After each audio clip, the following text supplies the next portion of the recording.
empezando un poco y consolidando un poco este tema, lo que les he traído el día de hoy es básicamente líneas muy generales, pero creo que son cimientos básicos para poder comprender esta disciplina jurídica.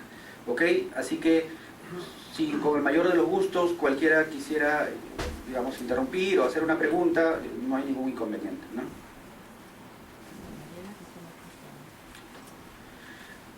Yo voy a tratar tres temas que creo que son muy medulares de cara a comprender inicialmente el derecho procesal constitucional.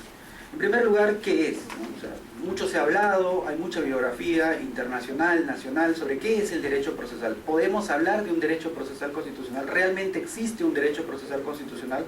¿No es acaso un derecho constitucional procesal? ¿No es acaso una rama del derecho procesal? O sea, ¿qué es el derecho procesal constitucional? Podemos hablar que tiene un concepto, una noción, eso lo vamos a ver en primer lugar, y a partir de eso vamos a establecer cuáles son las funciones de esta disciplina jurídica, ¿no? O sea, todas las disciplinas jurídicas apuntan a algo, un objetivo. El derecho penal busca perseguir que el Estado proteja bienes jurídicos de especial trascendencia, ¿no? El derecho administrativo busca regular un poco la relación entre la administración y el administrado, el ciudadano cuando va a la administración. Entonces, ¿cuáles son las finalidades, cuáles son las funciones, qué objetivos persigue el derecho procesal constitucional? Y en segundo lugar, ¿cuáles son los principios que guían el desarrollo del derecho procesal constitucional? Cada disciplina jurídica, y aquí va un poco adelantándome, tiene principios especiales, particulares, que sustentan un poco el accionar al momento de comprender, al momento de ingresar a analizar esta disciplina jurídica. Entonces hay principios básicos y hay principios especiales de esta disciplina jurídica. Y en tercer lugar, un poco aterrizando más a nuestra realidad, es qué modelo de control de constitucionalidad tenemos. O sea, qué tipo de derecho procesal constitucional existe en el Perú. ¿Es un tipo general como existe en el mundo? ¿Somos una situación especial, un modelo sui generis? Hay mucho al respecto y esto también lo vamos a ver el día de hoy. Y finalmente, como siempre, la idea es un poco cerrar la sesión con conceptos claros, con conceptos básicos, con algunas conclusiones que podamos llevar luego de este diálogo, de esta conversación. Así que ingresamos al primer tema. ¿Qué es y cuáles son las funciones del derecho procesal constitucional? Entonces la pregunta, como ya les mencionaba, es: ¿existe un derecho procesal constitucional? ¿Qué cosa es un derecho procesal? ¿Qué es el derecho procesal constitucional? ¿Qué sí?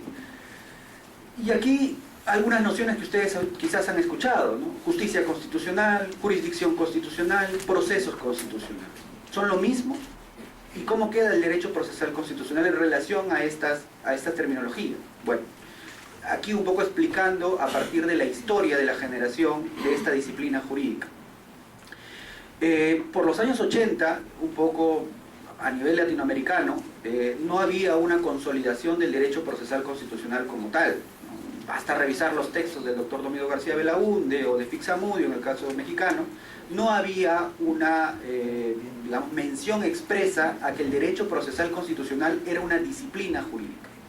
Muchos lo consideraban una rama del derecho procesal. Los procesalistas, algunos procesalistas aún lo consideran así inclusive. Y en algún momento, cuando surgió la idea del derecho procesal constitucional, surgió con esa idea. Es una rama del derecho procesal. Los constitucionalistas consideraban que era una rama del derecho constitucional en la medida que era la concreción de la Constitución, o era la parte de la defensa de la Constitución. Entonces, lo que sí quedaba claro en su oportunidad cuando surgió el derecho procesal constitucional es que habían conflictos constitucionales. O sea, entre las relaciones de las personas y las relaciones de las personas con el Estado habían conflictos constitucionales, conflictos de naturaleza constitucional, conflictos con contenido constitucional en la medida que se ponía en juego alguna disposición constitucional. Entonces, la herramienta que existía para resolver esos conflictos constitucionales era la justicia constitucional. O sea, había una justicia penal, había una justicia civil, había una justicia laboral, y surgió la idea o la noción de justicia constitucional, que era aquella herramienta que permitía resolver los conflictos constitucionales, o los conflictos que tenían relevancia constitucional. Entonces, fue una primera noción que surgió, justicia constitucional. Esto fue muy desarrollado por el profesor Fixamudio en México.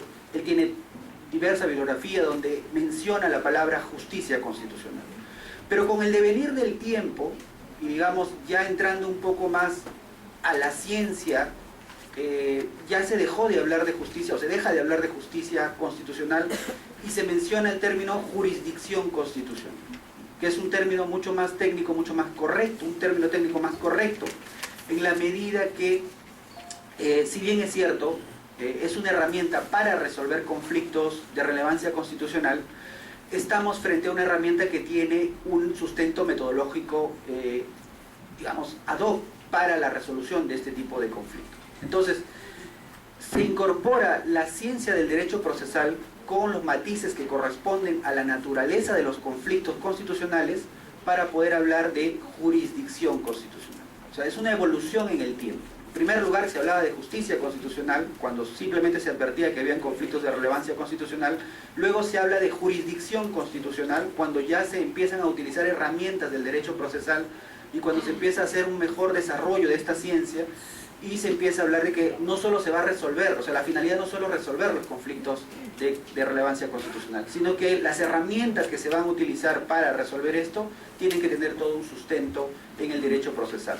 La jurisdicción, ¿no? O sea, el ámbito sobre el cual se va a resolver los conflictos de naturaleza constitucional.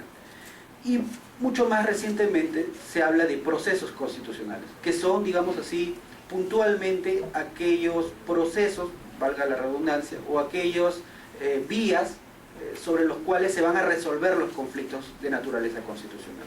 Entonces, para hacer un resumen de esto, la evolución del derecho constitucional ha implicado que en un principio se mencione el término justicia constitucional de forma muy, digamos, primigenia, en el sentido de que básicamente se buscaba resolver el conflicto. Luego se habló de la jurisdicción constitucional, que es un término mucho más, o sea, técnicamente correcto, donde se había una noción de no solo resolver el conflicto, sino también del empleo de las herramientas para resolver ese conflicto.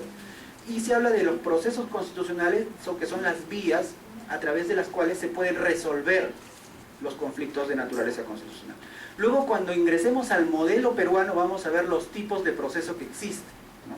Pero era importante mencionarles este devenir histórico, ¿no? En el caso peruano, como ya les mencioné, el doctor Domingo García Belaúnde ha hecho innumerables trabajos de esta explicación histórica de cómo el derecho procesal constitucional en el Perú ha venido tomando relevancia, ha venido consolidándose y qué retos tiene, ¿no? Entonces, hay todavía una serie de desafíos para esta disciplina jurídica. Pero lo importante es que, y el consenso general es, salvo algunas excepciones, como les menciono, que el derecho procesal constitucional es una disciplina jurídica autónoma. ¿Okay? Es autónoma porque no se sirve o no podría servirse únicamente de los principios del derecho constitucional, en la medida que es un derecho de contenido sustantivo, material, y aquí estamos frente también a aspectos adjetivos, procesales, lo cual no permite usar los principios que guían el derecho constitucional, y tampoco puede utilizarse solamente o estrictamente las herramientas del derecho procesal, porque el derecho procesal tiene una lógica distinta, ¿no? Ahí básicamente no estamos frente a la protección de un ordenamiento jurídico, sino estamos frente a la resolución de un conflicto en general, y el conflicto de naturaleza constitucional tiene una especial relevancia, ¿no? La Constitución, como vamos a ver, tiene una especial relevancia, y como ya lo hemos visto en algún curso anterior, ¿no? O sea, no es lo mismo un proceso civil, y donde hay que respetar las reglas de la jurisdicción, del debido proceso, cuando esto se lleva en sede constitucional. La Constitución inspira otro tipo digamos, de protección, valores, hay una serie de principios, los derechos que están en juego, el control de poderes que existe, ¿ok? Entonces, no podría aplicarse tal cual las reglas del derecho procesal al derecho procesal constitucional. Nuevamente les menciono, hay procesalistas que consideran que sí es posible y que básicamente hay que hacer algunos ajustes.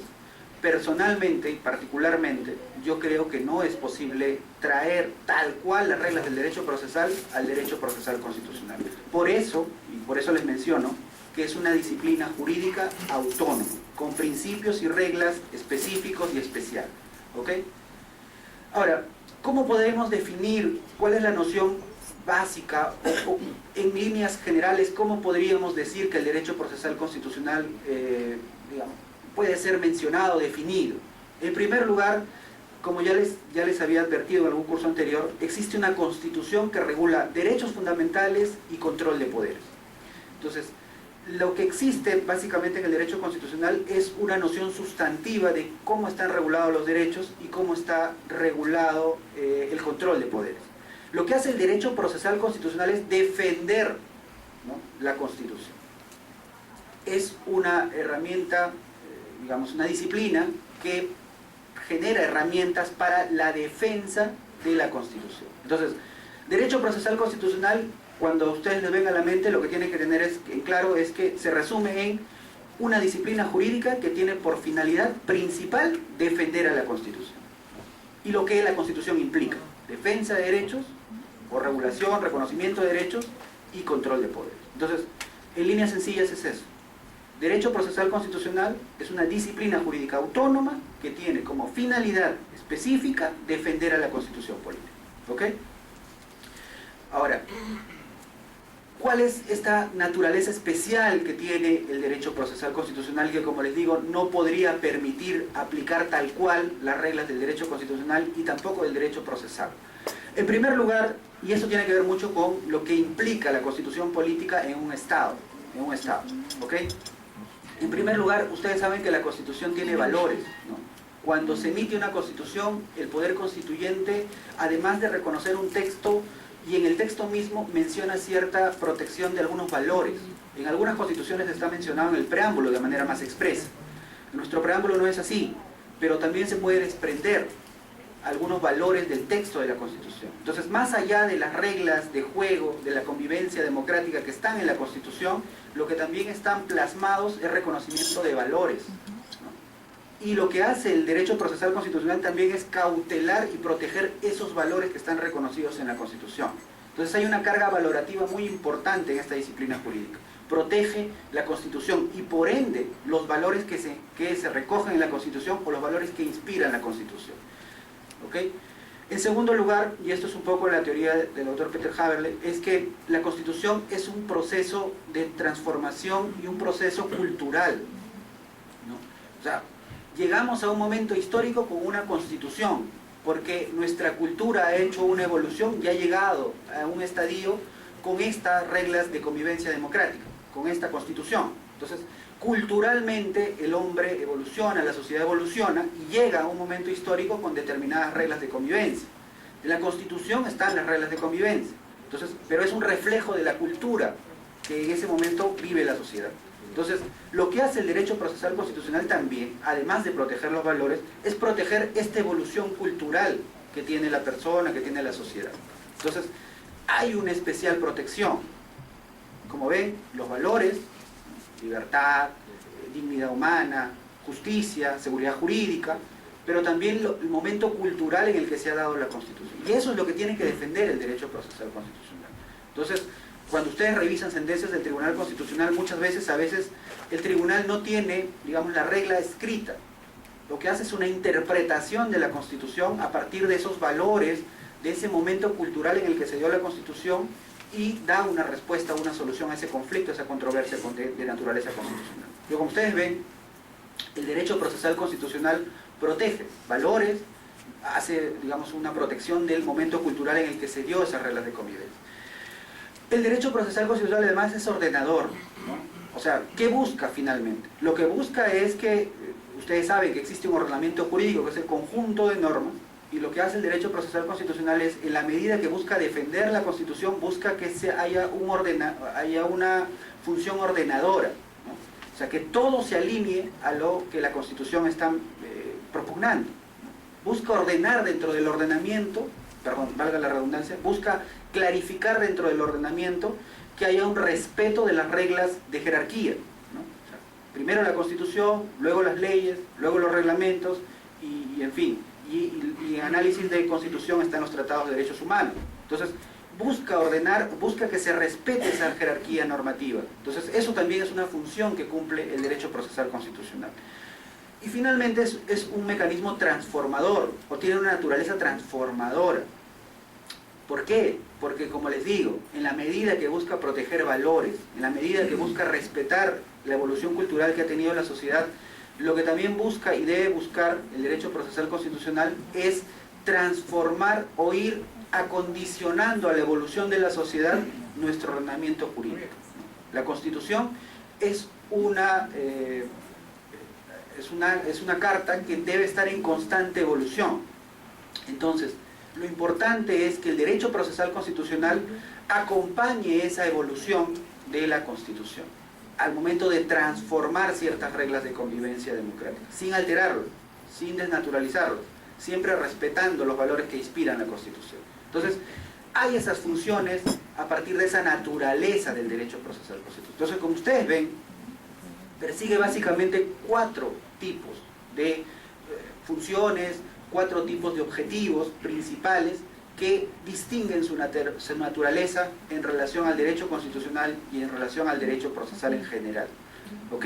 El derecho constitucional, como ya les decía, es un cuerpo sustantivo, es un cuerpo material, pero no puede defenderse por sí mismo si es que no tiene este apoyo de esta disciplina jurídica. Entonces, eso es muy importante que ustedes lo tengan en claro. El derecho procesal constitucional, si bien es defensa de la Constitución, es defensa de la Constitución con todo lo que la Constitución implica, ¿no? Los valores, el momento cultural en el que se dio la Constitución, el ordenamiento que se está dando en la Constitución, esa jerarquía normativa, la producción de las fuentes del derecho, y además con esta lógica de constante evolución, de transformación, de acompañamiento de la Constitución a la evolución de la sociedad. Entonces, eso, por favor, es importante que lo tengamos en cuenta. No es un derecho, o sea, yo siempre un poco conversando con mis amigos penalistas, yo le digo, el derecho penal está claramente establecido en las reglas, ¿no? O sea, ¿qué es un delito? Está establecido el tipo, está establecido el tipo objetivo, el tipo subjetivo, digamos, no hay mayores discusiones, salvo en algunas cosas muy puntuales, pero el tipo está fijado, el comportamiento que se va a castigar está fijado. En el derecho procesal constitucional, justamente porque es una disciplina de naturaleza adjetiva, tiene que acompañar esa evolución de la Constitución. La Constitución ahorita dice el derecho a la vida, pero la evolución jurisprudencial nos ha ido llenando de contenido los derechos. Entonces, el derecho procesal que va a, digamos, defender la Constitución tiene que acompañar esa evolución también sustantiva. ¿Ok? Entonces, una cosa era proteger la vida en los 80, y otra cosa puede ser distinto proteger la vida en los 90, y otra cosa puede ser distinto proteger la vida en el 2000. Hay una evolución de la jurisprudencia a nivel nacional, una evolución de la jurisprudencia a nivel internacional, que tiene que respetar los jueces constitucionales, y que tienen que tener en cuenta los jueces constitucionales. Entonces, es de esa evolución que es la que yo les menciono. Eso no se ve en otra disciplina jurídica de forma tan obligada, por decirlo de alguna forma, ¿no? ¿Ok? Ahora, hay un tema muy espinoso, más con relación a la gente que desempeña temas de teoría general del proceso y del derecho procesal en general, y es el tema de la autonomía procesal, ¿no? En alguna sesión anterior, en otro curso, yo hice una mención muy resumida al tema de la autonomía procesal. Y hay grandes cuestionamientos porque esto para muchos genera un activismo desmedido de los tribunales constitucionales y en general de los jueces constitucionales. ¿Okay? ¿Qué implica la autonomía procesal? Y es que, como ustedes ven, la naturaleza especial que tiene el derecho procesal constitucional obliga a los jueces o a los órganos que van a hacer uso de la disciplina jurídica, que son los competentes para resolver los conflictos de naturaleza constitucional, a hacer uso de algunas herramientas procesales que a veces no están expresamente señaladas en los ordenamientos, ¿no? Entonces, generan a veces algunas etapas o generan algunos plazos, todo con la finalidad de cumplir el objetivo de los procesos constitucionales. ¿Y cuál es esa finalidad? Pues, por un lado, respetar los derechos fundamentales y por otro lado, hacer un efectivo control de los poderes. Entonces, cuidando llegar a esas finalidades, lo que sucede es que pueden generar algunos criterios o algunas etapas procesales distintas a las que están reguladas en el proceso o las que están en los ordenamientos procesales, y bajo la teoría de la autonomía procesal ellos puedan generar, digamos, nuevas reglas procesales.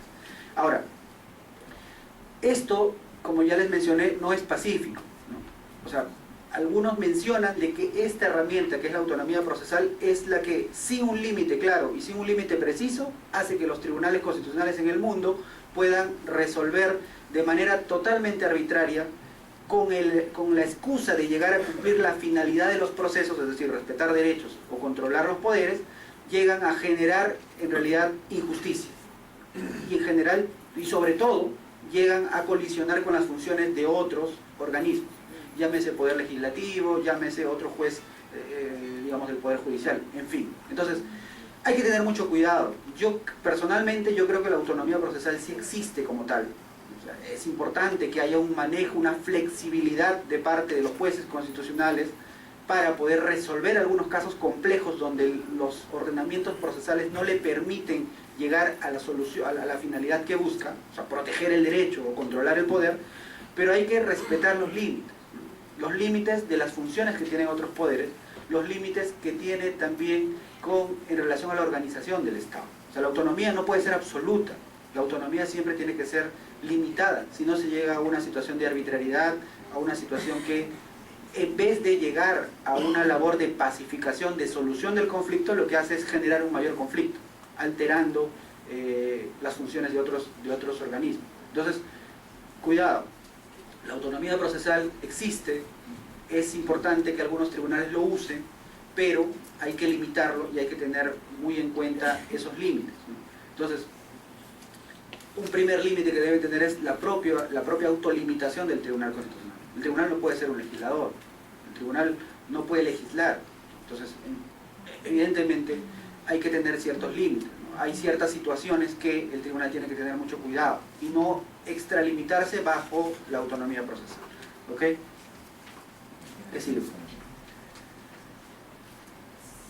ahora, ¿cuáles son las fuentes? O sea, ustedes me dirán, ya, es una disciplina jurídica, entendido que no es lo mismo justicia que jurisdicción, estamos frente a una digamos, disciplina autónoma, que en realidad lo que busca es defender la Constitución con todo lo que ello implica, que tiene una naturaleza específica, que si bien es cierto, genera reglas como la autonomía procesal que son especiales, que no se ven en otros ordenamientos procesales, en el penal no existe, en el laboral tampoco, y en el civil menos.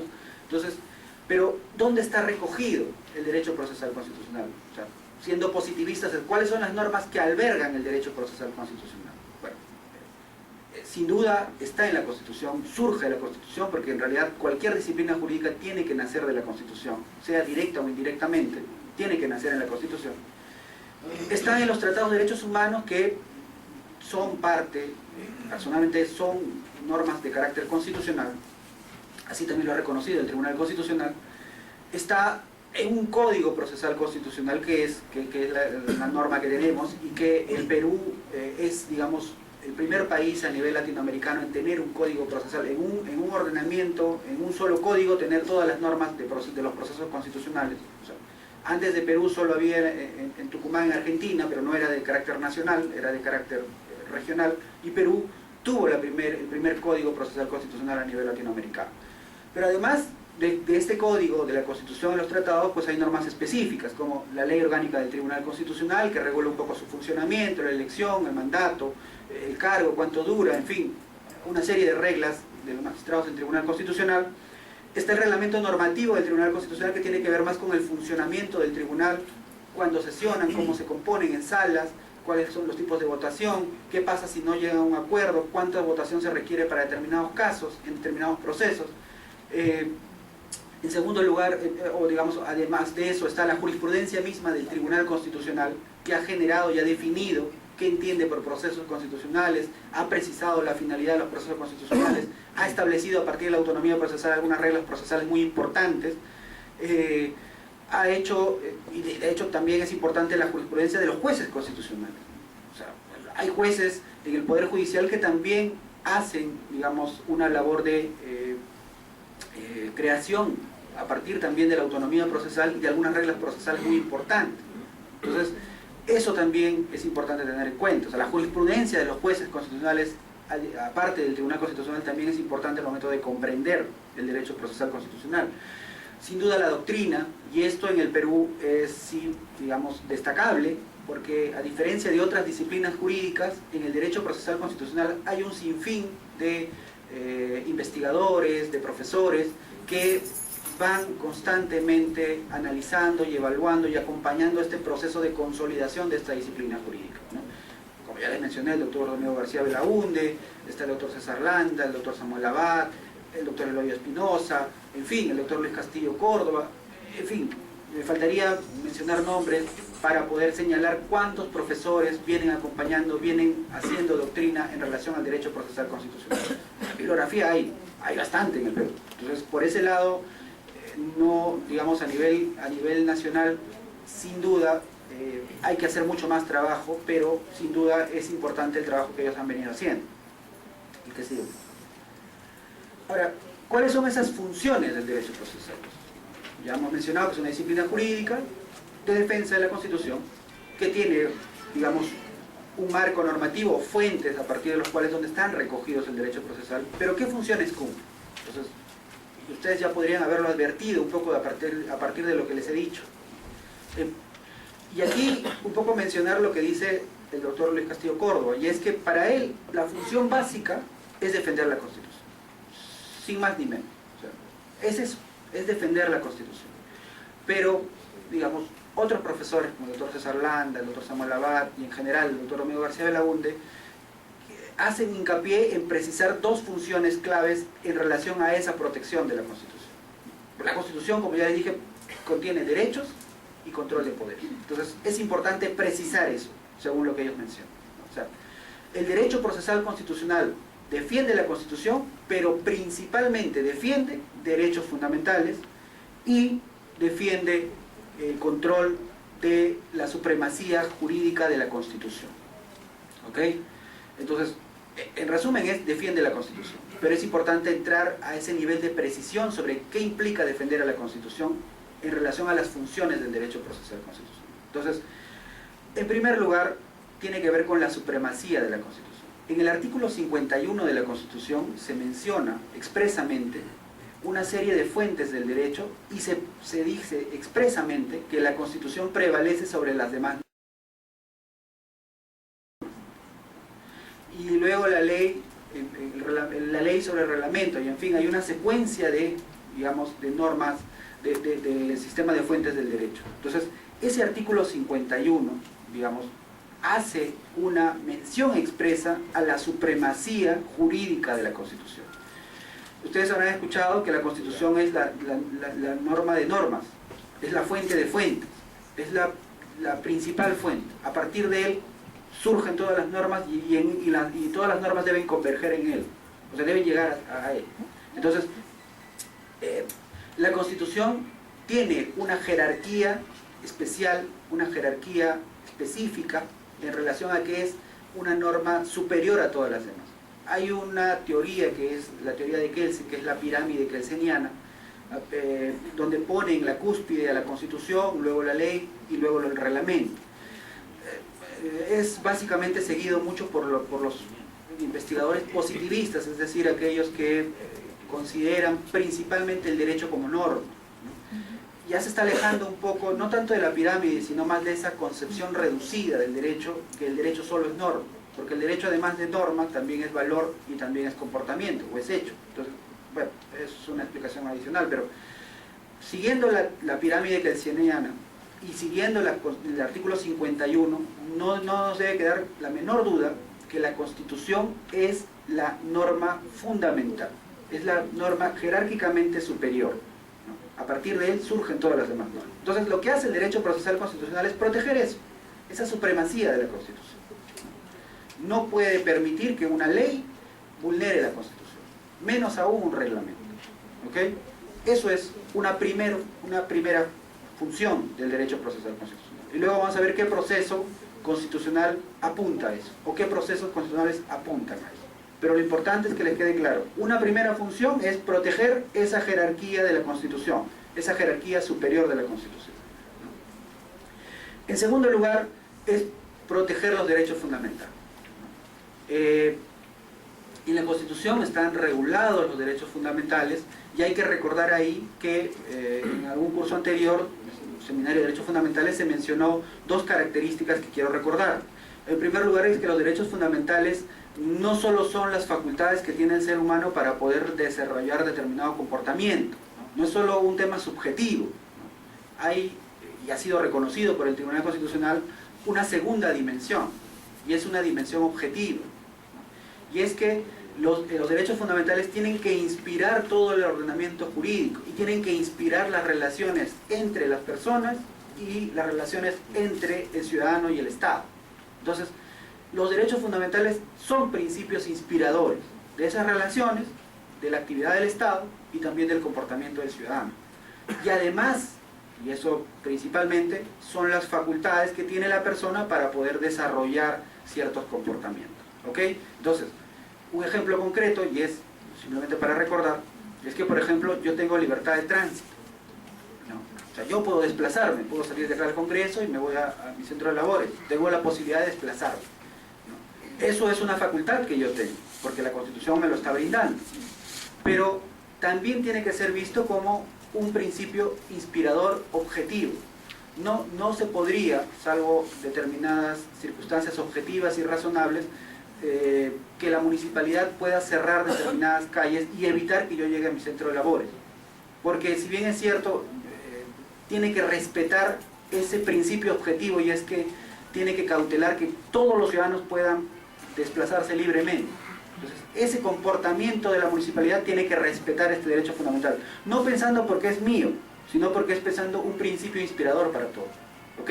Entonces, no olviden eso, por favor. Los derechos fundamentales no solamente es una facultad del ser humano, sino también tienen que inspirar la actividad de la administración y también en las relaciones de las personas. Yo no puedo secuestrar, no puedo decirles, no, ya no nos vamos a ir de acá. Nos quedamos acá hasta la 1 de la tarde. O sea, yo tengo que respetar en la relación con ustedes este principio de que ustedes pueden desplazarse libremente. ¿Ok? Eso también tener en cuenta al momento de comprender los derechos fundamentales.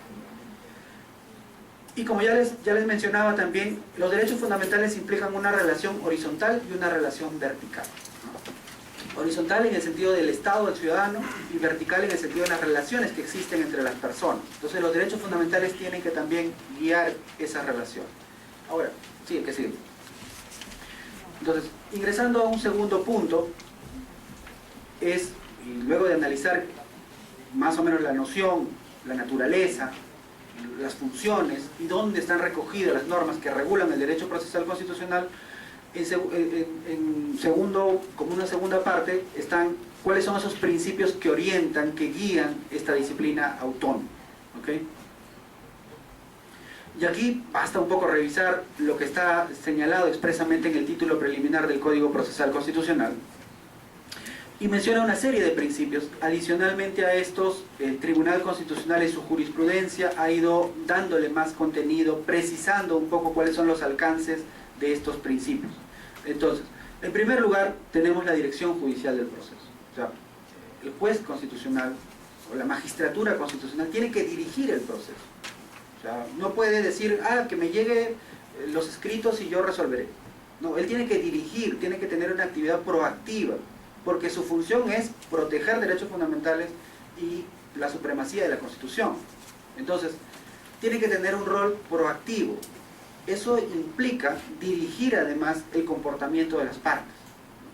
Tiene que dar la oportunidad a ambas partes a que puedan presentar en su oportunidad los escritos que consideran, actuar las pruebas que consideren, si es que se puede hacer, porque en los procesos constitucionales no hay actuación de pruebas salvo que el juez lo permita.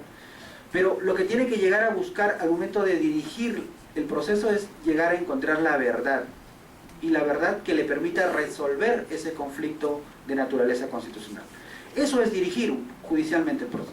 O sea, es asumir como suyo la obligación de llegar a la verdad para poder resolver esa controversia, ese conflicto de naturaleza constitucional. Entonces, eso implica la dirección judicial del proceso. No puede haber jueces que están a la espera de lo que las partes le remitan, o que están básicamente sin indagar o sin realizar alguna actuación que considera importante de cara a llegar a la verdad para resolver la controversia o el conflicto. La gratuidad en la actuación del demandante es un segundo principio muy importante. A diferencia de procesos civiles, donde hay una tasa, hay toda una secuencia de pagos que tiene que hacer el ciudadano para poder resolver alguna controversia, los procesos constitucionales, en el derecho procesal constitucional, el principio es la gratuidad. En la medida que lo que se busca proteger son derechos fundamentales, hay un principio de gratuidad. Y acá un poco siempre, a veces, y esto en la universidad lo preguntan los chicos que practican en estudios jurídicos y dicen, pero yo pago una cédula judicial y eso no es gratuidad, ¿no? O sea, dicen, pues, finalmente se paga. Claro, se paga, pero eso es un tema de, digamos, de colaboración del ciudadano para la administración de justicia, porque en estricto no te están pagando por el servicio, ¿no? Están pagando, no estás pagando por un servicio de administración de justicia, estás pagando básicamente por un tema de, y es una, así lo ha dicho el Poder Judicial, es un tema de colaboración al momento de cómo van a organizar y para poder cumplir con el traslado de la demanda, con la contestación, en fin, pero es solamente el pago de la cédula. Después de eso no se tiene que pagar nada. Acompañado a la gratuidad está el tema de que no se requiere firma de abogado. O sea, cualquier persona puede presentar una demanda de amparo. Cualquier persona puede presentar una demanda de habeas corpus. En general, los procesos, salvo el de inconstitucionalidad, no requieren una legitimidad específica. Entonces, acompañado a esa gratuidad, que no debería costar ninguna tasa, está el tema de que no se requiere una firma de abogado. Entonces, se hace la mayor simplicidad para este tipo de procesos de cara a lo que busca, a los objetivos que persigue. ¿Okay? Ahora, hay una serie de principios que tienen que ver con el tema de la urgencia. En el derecho procesal constitucional, por las finalidades que se persiguen, básicamente los procesos son de tutela urgente. O sea, se está vulnerando mi vida, se está vulnerando mi integridad, yo necesito una tutela urgente. O sea, no puedo esperar, lamentablemente, como en algunos, digamos, procesos, en general en Latinoamérica demoran 5 o 10 años. O sea, un contencioso demora 4 años en resolverse y otros 4 años más en ejecutarse. O sea, el ciudadano no puede esperar, pues, que la vulneración de su derecho tenga que esperar esos 8 años. Si yo quiero pensión y estoy, digamos, buscando pensión y tengo que judicializar mi caso, no puedo esperar 10 años. Entonces, básicamente están pensados para ser procesos rápidos por la tutela de urgencia que se requiere. Estamos frente a derechos fundamentales, estamos para proteger la Constitución, no se puede demorar demasiado los procesos. A ver, evidentemente la carga procesal puede hacer que a veces se llegue a pasar ciertos plazos, pero la lógica del derecho procesal es que sea de tutela de urgencia. El ciudadano busca inmediatamente que se resuelva su conflicto. Entonces, bajo esa lógica está el principio de economía procesal, y es que el juez constitucional en general, al momento de cumplir con dirigir el proceso, tiene que tener en cuenta la necesidad de, digamos, señalar. No hay problema. El juez, al momento de, digamos, hacerse cargo del proceso, tiene que buscar cumplir con los tiempos, llegar a no generar etapas innecesarias, tiene que hacer una economía del tiempo y del gasto, tanto para él como juzgado, pero también y sobre todo para las partes. ¿Okay? Es economía, tiempo y gasto, economía en el tiempo y en el gasto. Celeridad, ya les mencioné, o sea, tiene que ser rápido. Me están torturando o estoy preso y no voy a estar esperando pues 10 años, yo voy a estar preso en un centro penitenciario cuando yo no soy el que ha cometido el delito, es un tema de homonimia. O yo no soy la persona porque los rasgos físicos no coinciden conmigo. Es otro Edson Berríos, es blanco, de tez rubia, ojos celestes, no sé, en fin. Sí, yo sé, si fuera así me sirverían más, pero bueno. Pero o sea, no coincide con mis rasgos. Entonces yo no puedo estar pues preso y esta persona, vamos a decir, un burriera caído en el aeropuerto, o digamos es sindicado parte de una organización de narcotráfico y están buscando a Edson Berríos. Pero yo, lamentablemente, es una culpa de mis padres, me ponen los mismos nombres.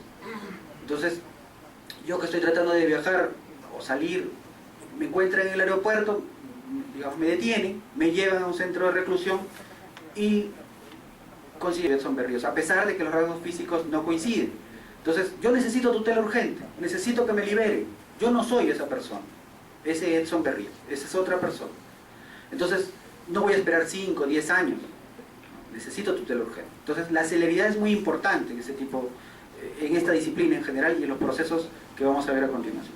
La inmediación es algo que a veces no se discute o no se puede llevar a cabo por la carga procesal, y es que tiene que haber una relación cercana entre el juez y las partes, ¿no? La inmediación es, digamos, que el juez pueda tomar contacto real, permanente, con la actividad que realizan las partes. Entonces, un juez que nunca se ha entrevistado, que digamos no ha llevado, la audiencia ha estado durmiendo, o que no ha llevado a cabo una actividad de conocimiento real, cercana a la actividad de las partes, es un juez que quizás no está cumpliendo con esa inmediatez que se requiere. El juez tiene que tomar esa proactividad, como les digo. En estos procesos es necesario que los jueces actúen proactivamente. Estamos frente a la protección de derechos fundamentales. Entonces es importante que se comprometan con ello. Y la inmediatez, la inmediación les exige eso, ¿no? Estar cercanos con las partes para llegar a esa verdad. La socialización tiene que ver más con un tema de equilibrio de las partes. O sea, el juez tiene que ambas partes conozcan todo el desenvolvimiento del proceso, sea totalmente difundible la actuación que realiza el juez, de cara a que ambas partes puedan tener la igualdad de armas que se requiere, que puedan conocer un poco todas las etapas que se están desenvolviendo en el proceso. Entonces, eso, digamos, son los principios que tienen que gobernar de cara a cumplimiento de las finalidades tan importantes que tiene esta disciplina jurídica. Ahora, hay unos principios que están asociados a ellos, que tienen que ver con el impulso de oficio, ¿no? O sea, como yo, juez constitucional, tengo la obligación de llegar a la verdad y resolver esa controversia, tengo que impulsar de alguna forma ciertos mecanismos, diligencias para poder llegar a esa verdad. El impulso de oficio. O sea, yo no puedo quedar digamos, sentado y solo recibir lo que la víctima o la persona que ha sufrido la vulneración de sus derechos me dice. Si yo tengo dudas, debería tratar de preguntárselo en la audiencia, o debería tratar de buscar, conversar con esa persona para poder indagar más sobre cuál es realmente el nivel de afectación, o poder tener una mayor lógica de intervención sobre la afectación.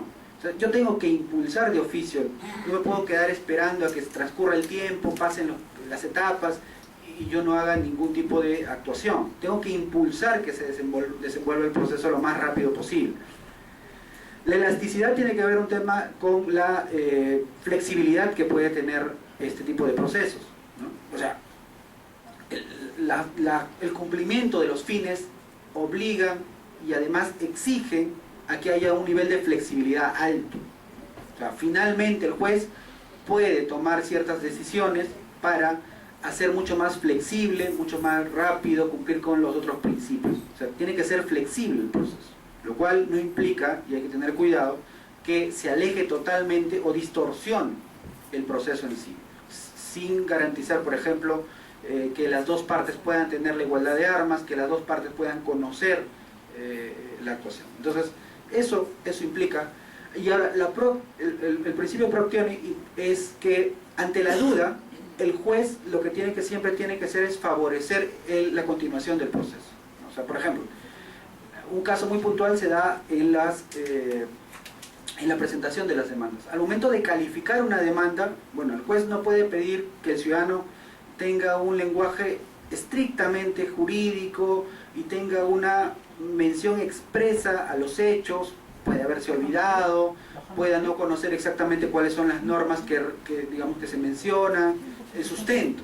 Pero frente a esa duda, el juez tiene que permitir que se admita la demanda. Claro, evidentemente, si no estamos frente a un derecho fundamental, el juez no tendría por qué admitir la demanda.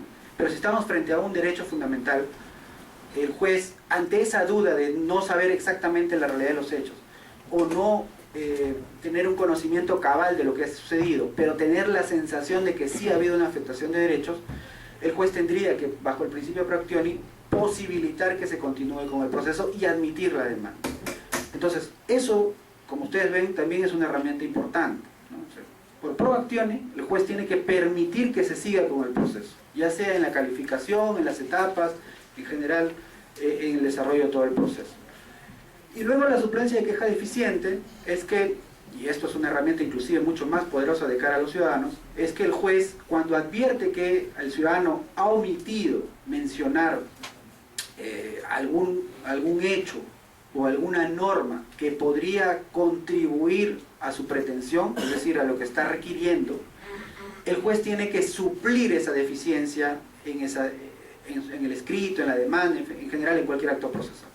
Entonces el juez tiene que suplir esa deficiencia, sea normativa o en algunos casos de hecho, y llenar, digamos, con lo que considera alguna norma, algún tratado en general que pueda ayudar a encontrar la verdad de los hechos. Suplir esa deficiencia que se ha manifestado en algún acto procesal de alguna de las partes. Fundamentalmente, esos son todos los principios. Esto lo vamos a ver con mucho más detenimiento en la segunda sesión cuando entremos ya a procesos puntuales, pero es importante que ustedes lo conozcan. Y como ustedes ven, a partir de la gratuidad, de la elasticidad, de la dirección, esta proactividad que tiene que asumir el juez, la necesidad de ser rápidos, la necesidad de suplir deficiencias de la demanda, la necesidad de que ante la duda se siga con el proceso, la necesidad de impulsar el proceso, la necesidad de hacerlo mucho más flexible. En general, todo está pensado para que un juez que, digamos, conoce de un conflicto o una controversia de naturaleza constitucional, pues pueda resolverlo encontrando esa verdad que se requiere bajo esta línea de principios, ¿no? Entonces, no olvidarlo, por favor, porque eso marca mucho, ¿no? En un proceso penal, pues básicamente el juez tiene que esperar que el Ministerio Público justifique que, o digamos, pruebe que esa persona ha cometido el delito, ¿no? O sea, hay algunas modificaciones en cuanto al nuevo Código Procesal Penal, pero principalmente la lógica es esa. O sea, el Ministerio Público, la tarea es demostrar que esa persona ha cometido determinado delito. Y el juez pues, tiene que ser básicamente un tercero independiente. Aquí no. Aquí no es que el juez tome una actividad, digamos, sobre alguna de las partes, pero el juez tiene que buscar fundamentalmente cautelar los derechos fundamentales. Y en esa cautela y en esa búsqueda de proteger los derechos fundamentales, tiene estas reglas procesales, o estos principios procesales, que le ayudan a encontrar esa verdad. Rapidez, impulso, elasticidad, gratuidad y en general suplir ciertas deficiencias de parte de alguna de las partes. ¿Ok? El que sigue. Y ahora, un poco es la tercera parte. ¿Cómo es el modelo? O sea, lo que hemos explicado anteriormente es en general en cualquier ordenamiento constitucional, procesal constitucional del mundo, ¿no? O sea, todos se gobiernan bajo esa lógica, disciplina jurídica autónoma, bajo ciertas reglas. Pero, ¿cómo es en el Perú? ¿No? ¿Qué sigue?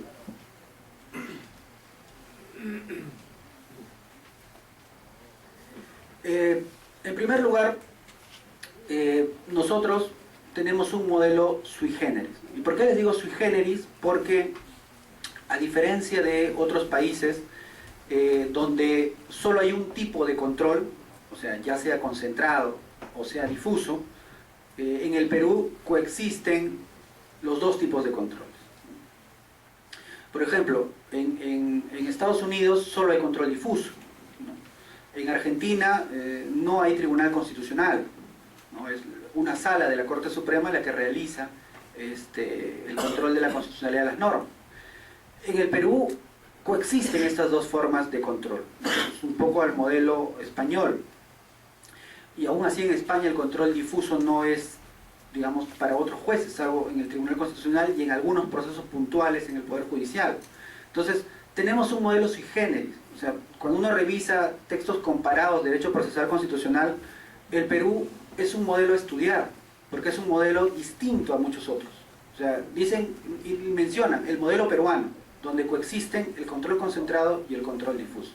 Pero ¿qué implica el control concentrado y el control difuso?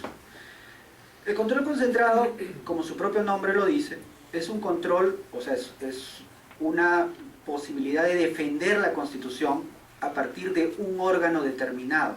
Este órgano concentra esa defensa de la Constitución. Y el control difuso, más o menos por la terminología difusa, es que ese control de la defensa de la Constitución puede ser realizado por distintos órganos. No está, digamos, concentrado, no está centralizado en un determinado órgano. Ahora, ¿cómo ha hecho nuestro modelo para que puedan coexistir? Básicamente ha establecido y ha diferenciado competencias sobre los efectos que puede tener ese nivel de control, sobre los efectos que tendría ese control.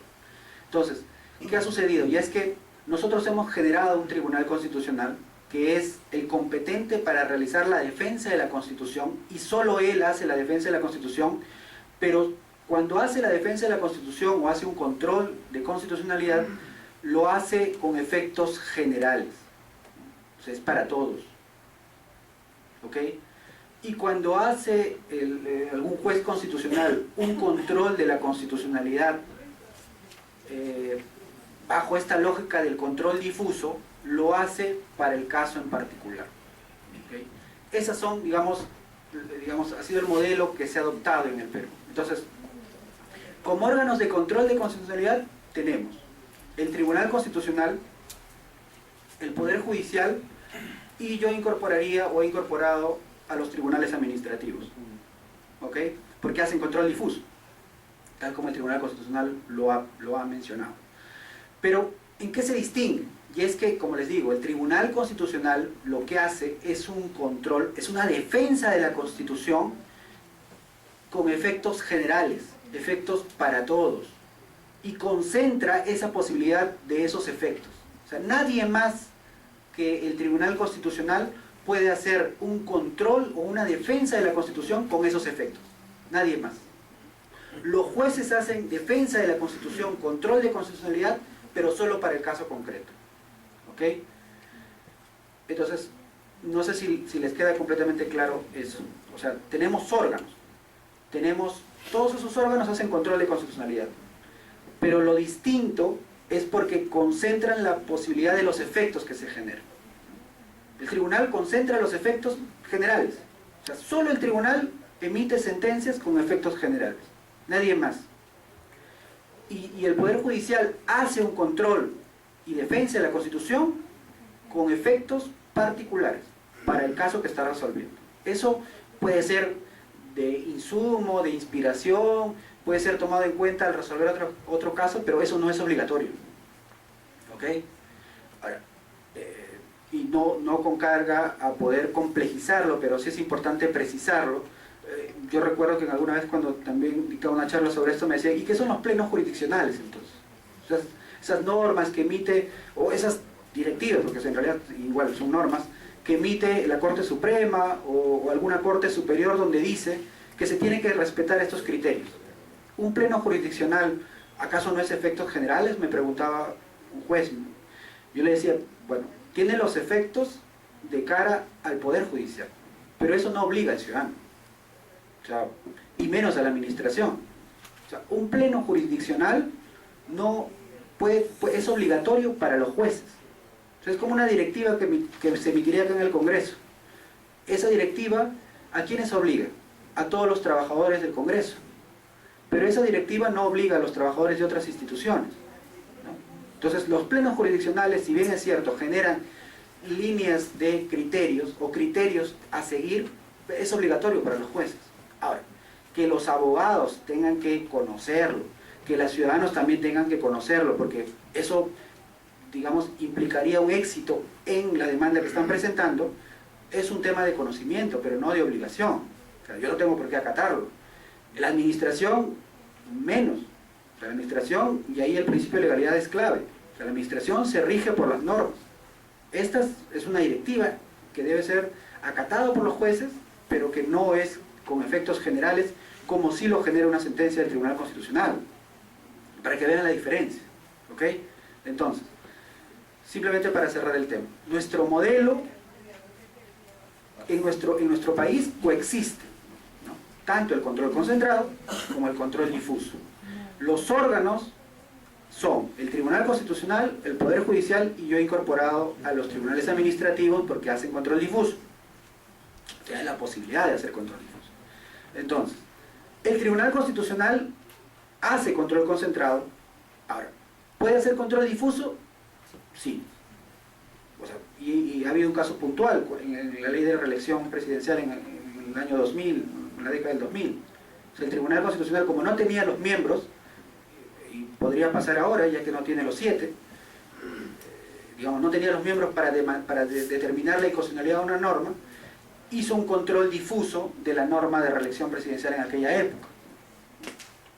Entonces, bajo la lógica de que si puede lo más, que es hacer un control concentrado, puede lo menos, que era un control difuso. Entonces, pero no nos confundamos con eso. El Tribunal Constitucional ha surgido para hacer una defensa, un control de la Constitución con efectos generales. Es el único que concentra esa atribución, nadie más. Por eso el nombre de concentrado. ¿Ok? ¿Que pueda hacer control difuso? Bueno, eso es discutible. En algunos casos algunos profesores dicen que no. Personalmente creo que sí, porque si puede lo más, podría lo menos, pero en fin, ahí eso es un tema aparte. El control difuso lo realiza el Poder Judicial, ¿no? ¿Y qué implica el control difuso? Y es que hay una difusión de esta competencia entre todos los jueces que tienen la posibilidad de resolver controversias de naturaleza constitucional, pero cuando resuelven, lo hacen con efectos particulares, ¿ok? Solo alcanza a ese caso, no alcanza a otros casos, ¿ok? Como les digo, puede ser de inspiración, puede ser hay libros de jurisprudencia laboral en la Corte Superior de Lima, hay plenos jurisdiccionales, en fin, pero eso no son defectos generales en estricto. Pues hay que tenerlos en cuenta, evidentemente. Cuando yo quiero demandar un tema laboral tengo que ver pues, cómo están resolviendo los jueces, ¿no? Pero también me puedo alejar y puedo generar algún criterio distinto, en fin. Entonces, eso por un lado. Entonces, como ustedes ven, en otros países no existe eso. O tienen tribunal constitucional, o tienen jueces que hacen las dos cosas. Un control de las normas y un control. En nuestro país han coincidido, están coexistiendo estos dos tipos de control. Por eso es un modelo sui generis, un modelo muy específico. Ahora, y la pregunta siempre, y es importante precisarlo, es ¿quiénes no son órganos? O sea, porque, claro, basta señalar quiénes son, pero es importante también decir a veces quiénes no lo son. Y aquí diferenciar con algo que ya les voy a mencionar. No es el Ministerio Público, no es la Administración Pública y tampoco ningún ciudadano.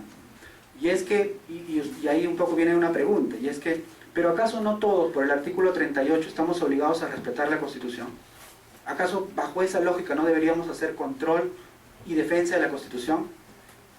Ok, todos tenemos la obligación de defender y respetar la Constitución, la administración, los ciudadanos y en general todos los órganos del aparato estatal. Pero una cosa es que haya esa obligación de defender y actuar bajo la lógica de la Constitución, y otra cosa es tener la competencia legal para resolver controversias de naturaleza constitucional en defensa o bajo una lógica de defensa de la Constitución. ¿Ok? O sea, la competencia se ha asignado normativamente solo a esos tres órganos. Y bueno, a la administración pública bajo sentencias del Tribunal Constitucional. Es una fuente de derecho. Pero las otras, los demás, todos los demás órganos, Ministerio Público, y siempre menciono Ministerio Público porque a veces hay una confusión de que el Poder Judicial es también Ministerio Público. No es Ministerio Público, el Ministerio Público es un órgano constitucionalmente autónomo. No tiene la competencia, normativamente hablando, no se le ha asignado la competencia para hacer un control y defensa de la Constitución con efectos, ni para un caso concreto, ni efectos generales. Tienen la obligación de defender la Constitución como todos lo tenemos, pero no tienen esa competencia de cara a resolver controversias o conflictos en específico. ¿Ok? Son dos planos distintos. ¿Qué sigue? Doctor, sí. Una consulta. Gracias. Dentro de los literal C, tribunales administrativos, ¿nos podría indicar qué grupo de órganos, que no sería el Tribunal Constitucional o el Poder Judicial, están dentro de este rubro? Porque iría mi otra pregunta, si, digamos, ante lo resuelto por algún tribunal administrativo tuviera efecto vinculante, ya no sería un órgano, digamos, de control difuso, ¿no? Sino tendría efectos generales. O sea, si bien es cierto, resuelve un caso concreto, pero al tener efecto vinculante, a futuro tendría el carácter obligatorio entre la administración para el, digamos, si es que se pudiera dar a futuro un mismo caso. Sí, muchas gracias por su pregunta, porque me permite un poco precisar este punto que es es un poco problemático. Usted, no sé si recordarán, hubo una sentencia del tribunal en el caso Salazar-Yarleque, donde justo da esa competencia a los tribunales administrativos. O sea, y aquí un poco la distinción, y es que la administración en general tiene la obligación de defender la Constitución, pero el Tribunal Constitucional ha dicho que solo los tribunales administrativos, es decir, los colegiados, bajo ciertas digamos, características, que ser un órgano colegiado, que resuelve fundamentalmente principios trilaterales, o sea, donde hay dos partes en controversia, son los que tienen la posibilidad de hacer un control difuso. Ejemplos de eso, por ejemplo, el Tribunal de Consucode, el Tribunal Fiscal, el Tribunal bueno, de Servir, en general, los colegiados. ¿Ya? Ahora, efectivamente, ellos tienen, digamos, esta posibilidad de hacer control difuso. Y si el administrado no está de acuerdo con la resolución que ellos emiten, que sí tiene, digamos, efectos sobre la controversia concreta, ellos pueden acudir vía contencioso administrativo a cuestionar esa resolución. Y esa resolución ha hecho control difuso. Y luego va a un contencioso administrativo, como te menciono. Y en el contencioso administrativo, un juez, contencioso administrativo, o la sala, si es que, digamos, va a otros niveles, tiene la posibilidad de revertir o confirmar esa resolución de la administración. Cualquiera sea la decisión que emita el juez o la sala, lo que va a suceder finalmente es que se toma una decisión, pero esa decisión no va a variar jamás el efecto que ha tenido sobre el caso. ¿Por qué? Porque solo van a estar siempre las dos partes, la administración y el ciudadano. O sea, esa decisión no va a ser obligatoria para otros tribunales administrativos. Por ejemplo, digamos, si Consucode en un proceso de contrataciones, bajo una lógica de control difuso, no aplica la ley de contrataciones y aplica directamente la Constitución, esa decisión que alguno de los postores no está de acuerdo, lo eleva al Poder Judicial, y el juez dice, no, está mal, Consucode, tú no has hecho un debido control difuso. Finalmente, esa decisión va a ser solamente para Consucode y para la parte que está cuestionando. Pero no va a tener efectos para el Tribunal Fiscal, ni para el Tribunal de Servir, ni para otros tribunales de la Administración. O sea, y por eso un poco insisto, el único así, que tiene la posibilidad de hacer control y defensa de la Constitución con efectos generales, es el Tribunal Constitucional. Cuando un juez, digamos, contencioso administrativo, lo que hace es resolver alguna controversia que ha surgido en sede administrativa, a través del contencioso administrativo, siempre va a generar efectos para la administración y el administrado.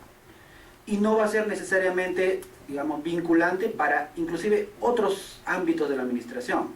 Como ya te mencionaba, el tema de compras quedará en el tema de compras. No va a ir para temas de recursos humanos Servir, no va a ir para temas de impuestos en Tribunal Fiscal, no va a ir para Tribunal de órganos reguladores, SUNAS, SUTRAN y en general, todos los que cuestionan servicios públicos. Entonces, nunca, o sea, es imposible que se genere efectos generales que no sea a través de un órgano como el Tribunal Constitucional. Es el único que concentra esa función.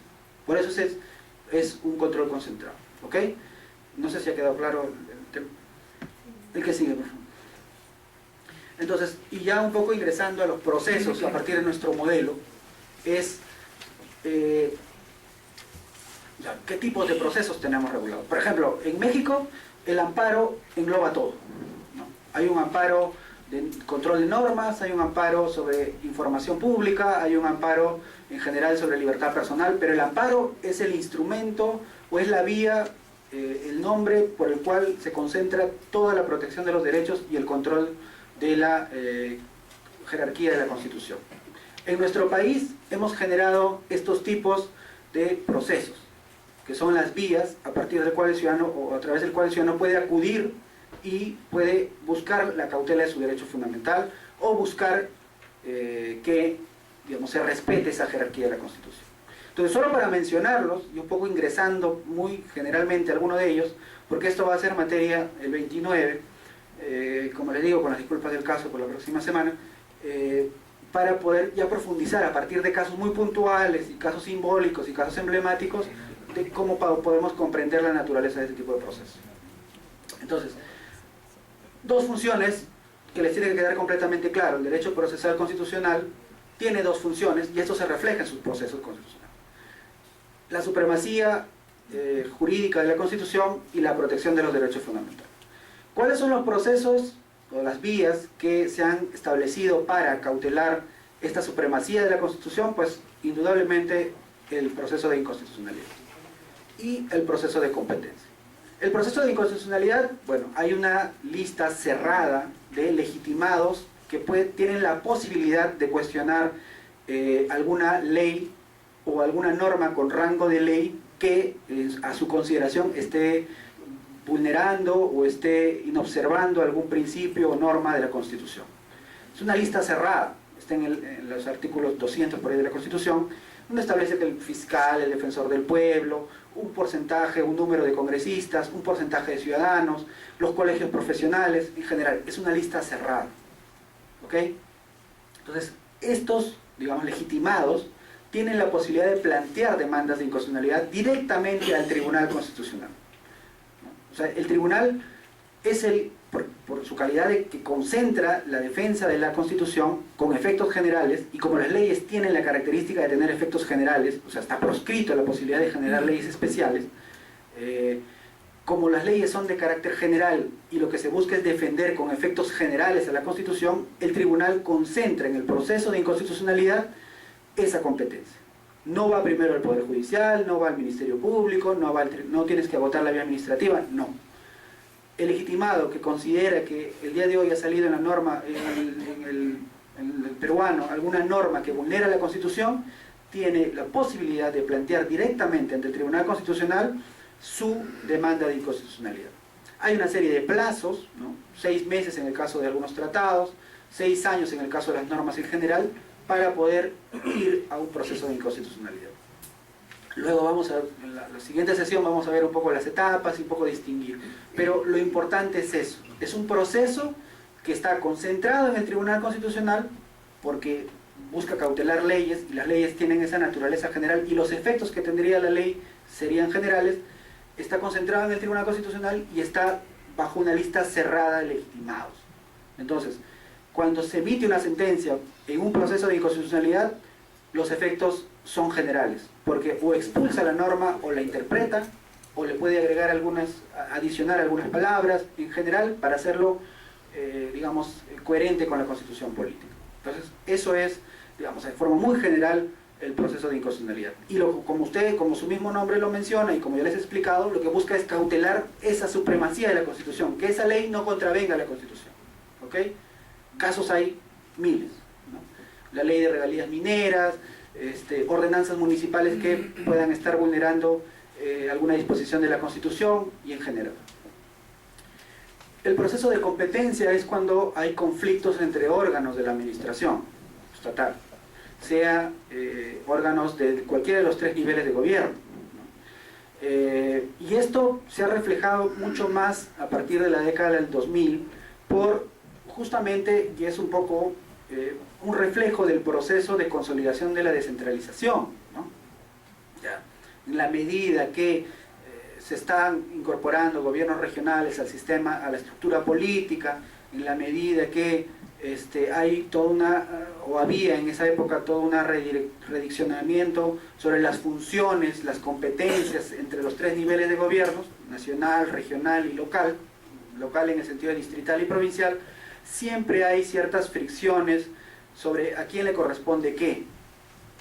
Si eso, digamos, además se hace un poco más complejo en la medida que quizás hay normas no tan especiales o tan específicas de cara a las competencias, ¿no? Se está trabajando a nivel del Parlamento, creo, siempre la mejora de las normas, de las leyes orgánicas del gobierno regionales, de la ley orgánica de gobiernos municipales, un poco para precisar las competencias, ¿no?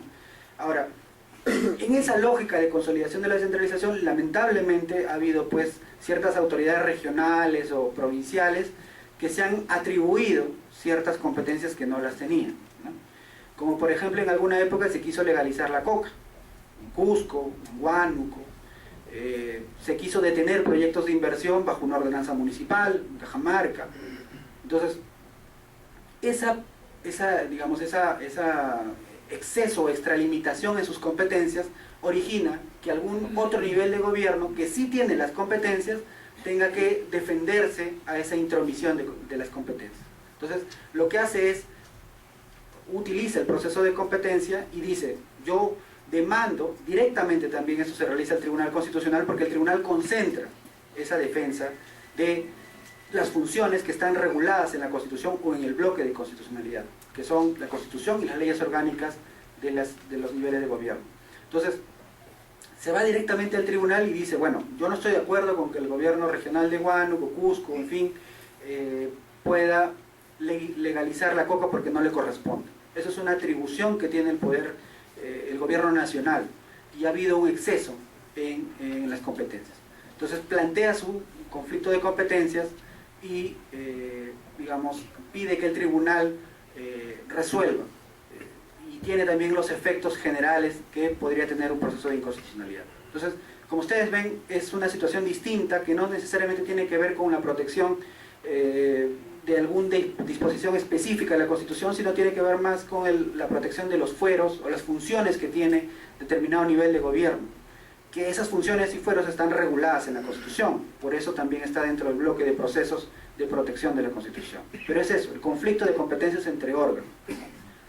Ahora, y hay otro grupo de procesos constitucionales que tienen que ver con la protección de los derechos fundamentales, ¿no? Todo el catálogo que existe en la Constitución política.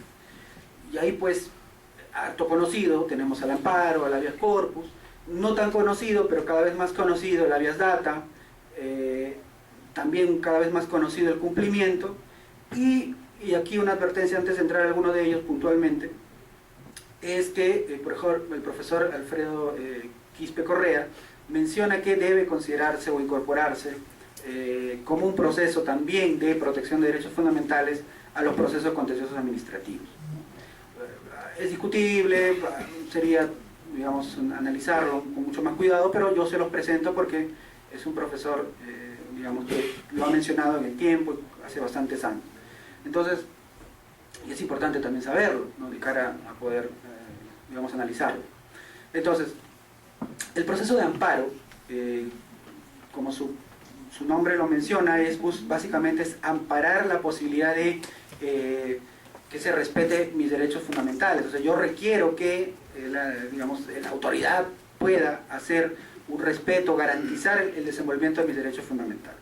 Entonces, el amparo es un proceso constitucional que se plantea en cara a proteger derechos fundamentales distintos a aquellos que se protegen por el habeas corpus o por el habeas data. ¿Y qué protege el habeas corpus? El habeas corpus protege la libertad personal. Pues sí, en líneas generales, la libertad personal. Esa posibilidad que uno tiene de poder desplazarse, la posibilidad que uno tiene de poder realizar distintos comportamientos o actos de cara a esa libertad que se garantiza en la Constitución política. ¿Y el habeas data qué protege? Protege básicamente la posibilidad de proteger datos personales. O sea, yo tengo una serie de datos familiares, íntimos, que yo no quiero que los demás conozcan. Y digamos, es mi derecho a poder conservar y guardar cierta información. O sea, mi orientación filosófica, mi orientación política, si yo sufro de alguna enfermedad, si algún familiar mío sufre de alguna enfermedad, si yo padezco en general de alguna enfermedad, no tiene por qué ser de conocimiento público. Yo tengo el derecho a poder guardar reservas sobre esa información. Pero también tengo la posibilidad de poder acceder a información que se genera o que se posee en el Estado y que debe ser de conocimiento público. Entonces el habeas data lo que busca es justamente proteger ese derecho, a poder guardar cierta información que es reservada, confidencial, de la intimidad, y también la posibilidad de poder un poco pedir información a la administración. En ese diálogo que debe haber entre la administración y el administrado, y el ciudadano en general, tiene que haber un flujo de información cada vez mayor. Y eso se materializa, se instrumentaliza a través del derecho de acceso a la información pública, que es lo que cautela el proceso de habeas data. Esto lo vamos a ver con mayor detenimiento y a partir de casos mucho más puntuales en la segunda sesión, pero la idea es un poco que diferencie.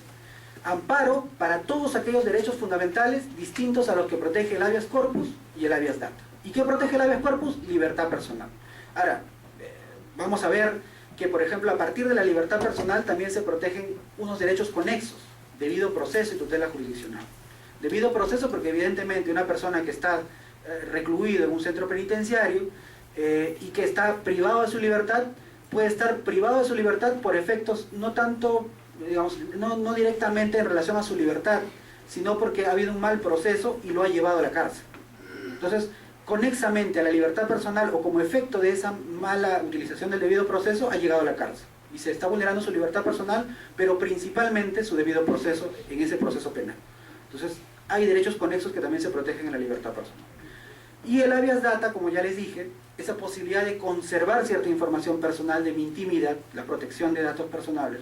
Tenemos una ley del 2010 de protección de datos personales, recientemente se ha reglamentado, hay toda una serie de esfuerzos que tiene que hacer el Estado para poder cada vez más garantizar y proteger este derecho, pero ya tenemos un derecho de acceso a la información pública y es la posibilidad de acceder a información de carácter público, de interés público, de cara a ejercer otros derechos. Ya les mencionaba, o sea, uno requiere información para poder llevar a los hijos a la escuela, para poder acceder a algún plan de beneficios sociales, en general.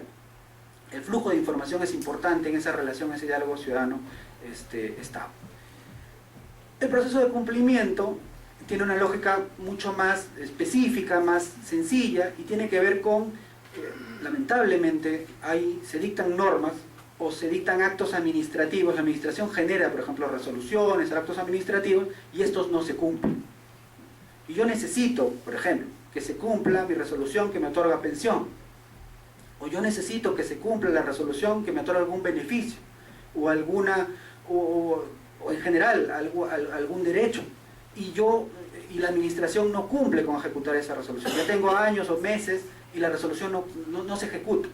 Entonces, si yo, agotando la vía administrativa, no logro que la administración ejecute ese acto administrativo o no cumple una ley específica, puedo acudir vía proceso de cumplimiento para que se cumpla con ese acto administrativo, se me otorgue lo que yo estoy pidiendo o se cumpla la ley beneficiándome con lo que la ley me está otorgando, ¿no? Alguna bonificación, algún no sé, premio, en general, cualquier bonificación o beneficio que una ley establezca, o el acto también, y yo poder adquirir mi pensión.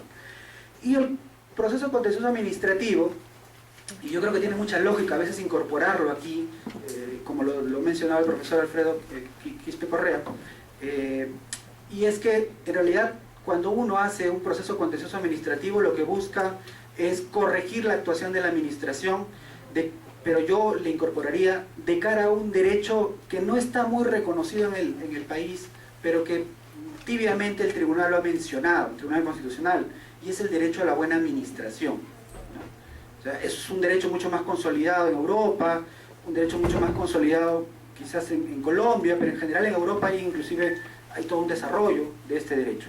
Y lo que existe principalmente, o lo que implica este derecho principalmente, es que yo como ciudadano tengo que tener la mejor administración de cara a los servicios que debe brindarme y de cara a la protección que yo como persona y bajo el marco constitucional se me establece. Entonces hay un derecho a una buena administración, reglas claras, predictibilidad, seguridad jurídica, en fin, ciertas reglas que la administración tiene que cumplir para poder ser una buena administración. Y eso se ha consolidado como un derecho fundamental.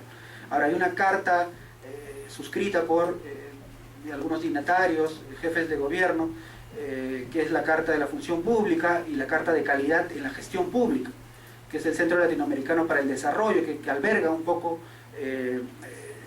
digamos, a varios gobiernos a nivel latinoamericano y que han reconocido y vienen reconociendo, por lo menos a través de estas declaraciones, este derecho, el derecho a la buena administración. Entonces, cuando yo voy a un contencioso administrativo, lo que busco es corregir algún comportamiento de la administración. ¿De cara a qué? A que haya una buena administración. Entonces, bajo esa lógica, creo que podría ser posible incorporar al proceso contencioso administrativo como un proceso de protección de derechos fundamentales. ¿Ok? ¿Qué sigue? ¿Qué sigue? Y para terminar, algunas conclusiones. En primer lugar, como ya les mencionaba, el derecho procesal constitucional es una disciplina jurídica autónoma. No es una rama del derecho constitucional, no es una rama del derecho procesal. Tiene reglas, principios específicos y puntuales, que como hemos visto se diferencian de procesos penales y de procesos civiles, por la finalidad que cumple, la tutela urgente que se requiere. ¿Ok? Ha sido y viene siendo consolidada bajo esa lógica. Disciplina jurídica autónomo. ¿Cómo comprenderlo en manera sencilla? Que es una herramienta de defensa de la Constitución, con lo que implica la Constitución: protección de derechos y control de los poderes. ¿Ok? Ahora, hay una serie de fuentes donde está reconocido el derecho procesal constitucional. Principalmente está reconocido en la Constitución, los tratados, el Código Procesal Constitucional, la Ley Orgánica del Tribunal Constitucional, el Reglamento Normativo y en general en la jurisprudencia del Tribunal Constitucional, que también hace, bajo la autonomía procesal, ha generado reglas procesales.